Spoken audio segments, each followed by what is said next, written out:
மாநாட்டுக்கு வந்துட்டு தமிழ்நாடுல இருக்கக்கூடிய அத்தனை கோடி மக்களும் கலந்துக்குவாங்கன்னு அவங்க சொல்லலாங்க. ஆனா விழிப்புணர்வே இல்லாதவங்க தான் போவாங்க. ஏதோ பக்தி என்ற பெயரில் அழைக்கிறாங்களே.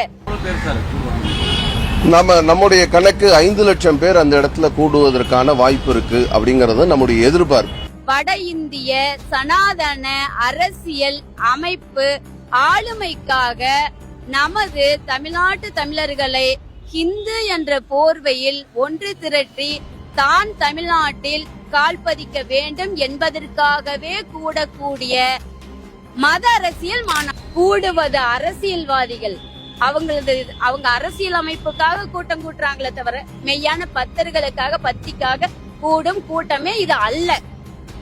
ஓட்டு வங்கிக்காக நடக்கும் வேட்டை மாநாடு. இந்தியாவை பொறுத்தவரையில் அனைத்து மாநிலங்களிலும் தமிழ்நாடுதான் கல்வியிலும் தொழில் வகையிலும் அனைத்து துறைகளிலும் சிறந்து உயர்ந்து விளங்குகின்றது. இந்த மக்கள் கிராமப்புற மாணவர்கள் வளர்ச்சியடக்கூடாது, படிக்கக்கூடாது, சூத்திரர்கள் எல்லாம் படிக்கக்கூடாது என்று சொல்லக்கூடிய சனாதன நோக்கில நம்முடைய நிதியை, ஒதுக்கப்பட்ட நிதியை நமக்கு கொடுப்பதில்லை. உண்மையிலே உங்களுக்கு முருகன் மேல் பக்தி இருக்குமே ஆனால், உங்கள் பக்தி உண்மை என்று சொன்னால், நீங்கள் பகல் வேஷக்காரர்கள் இல்லை என்று சொன்னால், சற்று நீங்கள் சிந்தித்து 22ஆம் தேதிக்கு முன்னாடி அதை ஒதுக்கு.